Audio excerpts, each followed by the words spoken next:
It's not hard when you appreciate yourself and ignore the expectations of others. Typical Yuji. When you're rolling solo, it can seem like the whole world is in love with being in love, and everyone around you is obsessed with why you aren't partnered up and pumping out kids. If there's a golden rule in Kampala, then it's for one to never be single in Kampala. It's the costliest, most regrettable decision that one can take in Kampala. Not that there's something glorious about marriage in Kampala, but the hell of a single life in Kampala burns more than that of a married life. And here's why. Number 1. Everyone is targeting the single chap's money. The assumption is that single people have nothing to do with their money. They have no expenses beyond themselves, and their greatest need is just food. For if someone is not paying school fees, or catering to the in-laws, then we assume they have redundant money. When someone is looking for a loan, the first names that come to mind are those of his or her single friends. Because there's no pressure on paying back. You can even default, and the single chap will move on. As a single man, you have no excuse for not helping your friend with a quick 100k. On the contrary, married men have loads of excuses. I would have helped you, but Mukazi just lost her father, or I would have helped, but you know it's school fees season.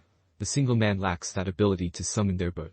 The only excuse left to a single man is for him to repeat the magical words, "Let me see what I can do." When it comes to wedding pledges, everyone is expecting the single chap to outdo herself. The reason they add you to their WhatsApp groups is not because you're their close friend, but because they expect lots of money from you. When people look at a single chap, all they see is redundant money, money that lacks focus, and money that lacks a home. When married chaps make pledges, they make them jointly. The family of the car Boutras, we have pledged 200k. Even companies are not motivated to increase salaries for their unmarried employees. They keep wondering, even if we add in money, of what use will it be? Number 2. When you die, you are completely forgotten. Okay, in Uganda, people are used to making big promises at wedding meetings, graduations and at funerals. At funerals, Ugandans will promise heaven on earth to the children of the deceased. Don't worry, we shall always be there for you. Your father was my best friend. Whenever you need anything, don't hesitate to call. A week later, the orphans soon realize that all those were nothing but empty promises. Unfortunately, single chaps, when they pass on, they don't get that luxury. There are no kids to deceive. No kids for people to fake their generosity. All we speak of is that Kim Yuga was a great man, but he's died with his greatness. Number 3. Food. Ever since COVID-19 became a reality in Uganda, and ever since curfew became a normal thing, it's increasingly become hard for single chaps to have a proper night meal. Whereas married men are saving space for the home food, single chaps are utilizing every opportunity for a free meal. They know the situation home.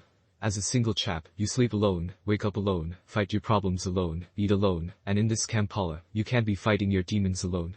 Kampala needs one to have a partner just to be sure that Kampala is treating everyone equally. Kampala can make you think you're the brokest, unhappiest until you get a partner and realize it's all perceptions in this city. If you are a single chap, you will always struggle when it comes to meals.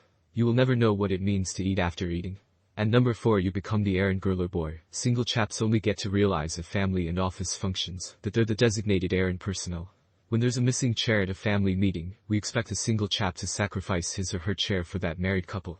If there's something to collect from the nearby trading center, the single chap better avail himself before he is called upon. And what reward does the errand boy or girl get for his or her services? Nothing, other than constant reminders to join this trade union of the marrieds.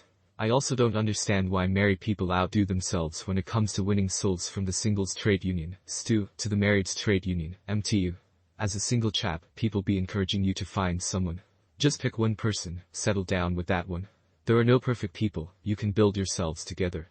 At every wedding, singles are reminded, you are next. At gatherings, parents and relatives be trying to set up their single children together, in the hope that some magic could come out of the connection. Perhaps they know, marriage could be a frying pan, but single life is the fire in Kampala. Well guys, thank you again for watching. Please make sure to like and subscribe as it helps this channel tremendously. You might as well also want to hit that bell button, so you get notified every time I upload a video.